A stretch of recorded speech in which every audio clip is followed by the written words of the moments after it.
Hello friends, recently हम लोगों ने दिल्ली से बनारस की ट्रिप की। 2 दिन की ट्रिप थी, तो हमने दिल्ली से शिव गंगा एक्सप्रेस बुक की। उसने बनारस हमें सुबह 6 बजे छोड़ दिया।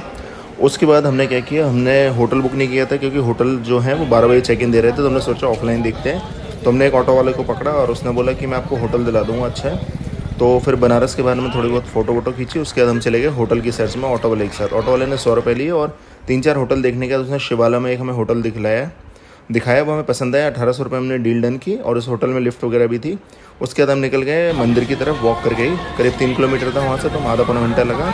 उसके बाद भीड़ बहुत थी, तो हमने सुगम दर्शन करके एक टिकट होता है 250 का, वो ले लिया और उससे हमारे आधा घंटे के अंदर दर्शन हो गए। ये कॉरिडोर के अंदर बैठे हैं दर्शन के बाद।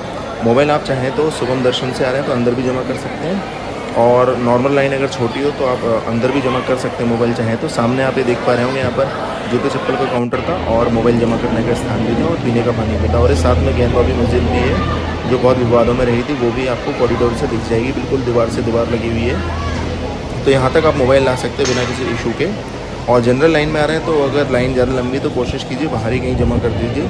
जो प्रसाद काउंटर्स वगैरह की शॉप्स होती हैं वहाँ भी हो जाते हैं। उसके बाद हम संकट मोचन मंदिर गए, वहाँ मोबाइल अलाउ नहीं था। उसके बाद हमने भैरव बाबा में दर्शन किए, वहाँ मोबाइल अलाउड थे पर भीड़ इतनी थी तो हम वहाँ कोई वीडियो वगैरह बना नहीं पाए। फिर शाम को आके हमने सोचा थोड़ी देर घाट पे बैठते हैं और बनारस का फील लेते हैं। तो हमने पहले थोड़ा स्ट्रीट फूड वगैरह खाया और उसके बाद हम आ गए वापस कॉरिडोर वाले घाट पे जो मणिकर्णिका घाट है। वहाँ हम बैठे, तो एक बोट वाले ने हमसे पूछा भैया मैं आपको पूरे आरती भी दिखा दूँगा शाम के दशाश्वमेध घाट पे, और उसके साथ साथ आपको बोट राइड भी करा दूँगा। करीब 70 के आसपास आप घाट देख रहे हैं। हम लोगों ने डील उससे डन की, तो उसने 100 रुपये पर हेड बोला, तो हमें अच्छा लगा। और अगर आप क्रूज़ बुक करते हैं ऑनलाइन, जो इनके स्लॉट होते हैं कुछ दिन पहले ही फुल हो जाते हैं, तो आप क्रूज़ भी कर सकते हैं, बट वो 1000 रुपीज़ है और उसमें लिमिटेड सीट्स होती हैं। तो आप चाहें तो वो भी कर सकते हैं। अलकनंदा क्रूज़ और इस तरह की बहुत सारी क्रूज़ है। तो फिर हमने 100 रुपये में बुक की और पहले इसने करीब 20 मिनट के आसपास में आधी दिखाई और फिर इसके बाद उसने 70 के आसपास दिखाई और वापस में हमें उसने मनी करने का घाट पे भी छोड़ा। तो ये आरती का दृश्य जब हम घाट के दिखे तो काफ़ी रोमांचित करने वाला नज़ारा था। काफ़ी भीड़ थी और हम लोग पीछे की तरफ थे, तो इस तरह से आरती देखी जाती है। तो पहले बोर्ड बुकिंग कर सकते हैं, 50,000 रुपये शुरू पड़ेगा। डिपेंड करता है बोर्ड कितनी बढ़िया नंबर ऑफ पीपल का उसके अंदर 2, 3, 4, 8 और इस तरह से आपका ग्रुप होगा, इस तरह की आपको सस्ती पड़ेगी। बट रेट ग्रुप के अकॉर्डिंग ही डिसाइड होता है कि कितना साइज़ की और कितने का। तो चाहे तो वो भी कर सकते हैं। उसके अगले दिन हम निकल गए सारनाथ के लिए। तो वहाँ पर हमने काफ़ी कुछ एक्सप्लोर किया। पहले ये बुद्ध टेम्पल थे जो श्रीलंका के कोई मॉन्क उन्होंने 1931 के आसपास बनवाया था। उसके बाद हम गए उसी मंदिर के पीछे जो बौद्ध गया में बट वृक्ष है, उसी की 2 शाखाएं, एक यहाँ पर स्थापित की गई है और एक इसको श्रीलंका में। तो यहाँ पर ही भगवान बुद्ध ने अपना पहला उपदेश दिया था, इसलिए इसका नाम सारनाथ है। और उसके बारे में डिटेल उसके बाद हम गए जैपनीज़ टेम्पल। इसे जैपनीज़ गवर्नमेंट ने बनवाया है 90s में। तो यहाँ पर अंदर भगवान बुद्ध की लेटे हुए में प्रतिमा है और अंदर से मंदिर काफ़ी खूबसूरत है, मनमोहक दृश्य वो हमने देखा। और उसके बाद हमने आसपास थोड़ा सा एक्सप्लोर किया। आप चाहें तो सारनाथ आराम से घूम सकते हैं, 3 से 4 घंटे का टाइम आप लेके आएँ अगर आप आराम से देखना चाहते हैं, वरना मिनिमम 2 से 3 घंटे का टाइम आपको ज़रूरी है। उसके बाद हम चले गए जहाँ पर सारनाथ के रुइंस यानी अवशेष हैं, जहाँ बोला जाता है पुराने टाइम में मंदिर था, बाद में इसको थोड़ा बहुत ध्वस्त किया गया अलग अलग शासकों द्वारा। तो उधर हम गए, यहाँ 20 रुपये का टिकट था ऑनलाइन में और ऑफलाइन में 25 रुपये। और जो आप पीछे देख पा रहे होंगे धमेक स्तूप है, बौद्ध धर्म में इसकी मान्यता है ये है कि जो बौद्ध धर्म को लोग मानते हैं वो उसकी परिक्रमा करके जाते हैं। तो यहाँ भी आपको 2 से 3 किलोमीटर चलना पड़ेगा। और गर्मियों में टेम्परेचर ज़्यादा हाई होता है तो कंफर्टेबल क्लोथ्स पहन के आएँ, पानी की बोतल अपने साथ रखें और जो फुटवियर्स हैं वो थोड़े कंफर्टेबल हो, क्योंकि वॉक यहाँ करना पड़ता है और धूप भी काफ़ी होती है। तो हैट वगैरह अम्ब्रेला इस चीज़ का आप ध्यान रख के यहाँ पर आइए। तो यहाँ पर हमने घूमा और यहाँ के बारे में थोड़ी नॉलेज ली। गाइड चाहें तो आप गाइड भी कर सकते हैं। लोकल गाइड जिनके कोई आईडी वगैरह नहीं, वो आपको 100 रुपये के आसपास मिल जाएंगे, बट वो अच्छे से इन्फॉर्मेशन नहीं देंगे। आप चाहें तो ऑथोराइज्ड गाइड हैं वो भी कर सकते हैं बाहर से, उनका 200 से 250 चार्ज होगा, वो हमने पता नहीं किया क्योंकि हम भी 2 से 3 घंटे में यहाँ पर आके जाना चाह रहे थे। और ऑटो ने जो चार्ज लिया वो 250 रुपीज़ लिया यहाँ तक आने का, और वापसी में हमें 220 रुपये लगे। ओला, उबर या रैपिडो इस तरह की ऑनलाइन ऐप से आप कर सकते हैं बुक।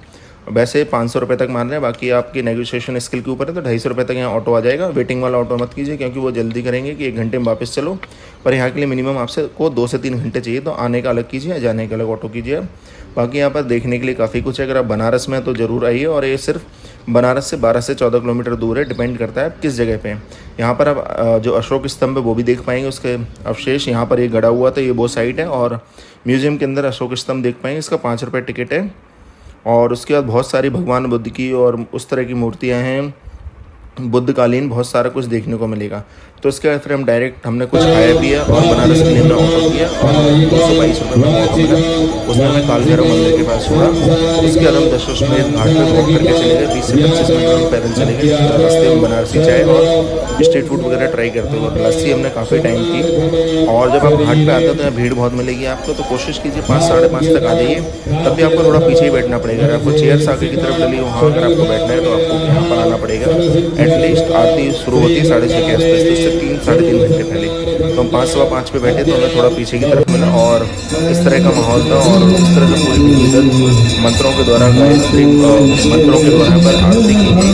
अभी जो भजन और अलग अलग तरह के मंत्र का उच्चारण किया जाता है, तो देखने में बहुत ही अद्भुत अनुभव था। और बाकी जूम करके मैंने आपको दिखा दिया और पीछे देख पा रहे होंगे जो लोग बोर्ड से देख रहे हैं। इसी तरह हमने एक दिन पहले बोर्ड से देखी थी। अगर आपको अभी तक वीडियो पसंद आए तो प्लीज़ लाइक कीजिए, चैनल को सब्सक्राइब कीजिए। बाकी बनारस में तो स्ट्रीट फूड खाना ना भूलिए, बोटिंग भी जरूर कीजिए और बनारस की गलियाँ घूमिए, अलग अलग घाट है वहाँ एक्सप्लोर कीजिए। मिनिमम 2 से 3 दिन आपको बनारस घूमने के लिए चाहिए और सारनाथ को अपनी ट्रिप में ज़रूर इंक्लूड कीजिए। तो ये कुछ आरती का दृश्य है। अभी हमारा चैनल नया है, इसको अभी हमें ग्रो करना है, तो आप इस चैनल को सब्सक्राइब कीजिए और लाइक कीजिए वीडियो को। अगर आपको पसंद आ रहा तो शेयर कीजिए। और ये हमारी टोटल 2 दिन की ट्रिप थी। इसके बाद रात में हमारी 11 बजे ट्रेन थी। तो रात में फिर इस आरती के बाद हमने थोड़ा गंगा जी के घाट पर बैठे, अपने हाथ पैर धोए, उनको प्रणाम किया और हम अपनी ट्रिप के लिए ट्रिप की समाप्ति करके स्टेशन की तरफ चल पड़े। और फिर सुबह हम 9 बजे करीब दिल्ली पहुँच गए थे। रात को 11 बजे की ट्रेन थी, तो करीब 10 घंटे की जर्नी थी। तो हमारी ट्रिप काफ़ी अच्छी रही, काफ़ी कुछ देखा, समझा और सीखा। आई होप आपको भी ये वीडियो के द्वारा पसंद आया होगा। तो आपका बनारस का ट्रिप बनता है तो जो हमने बनाया आइटनरी, आप इसको फॉलो करके इजीली बनारस को घूम सकते हैं। तो आपका टाइम देने के लिए thank you. Her her Gange, her her Mahadev.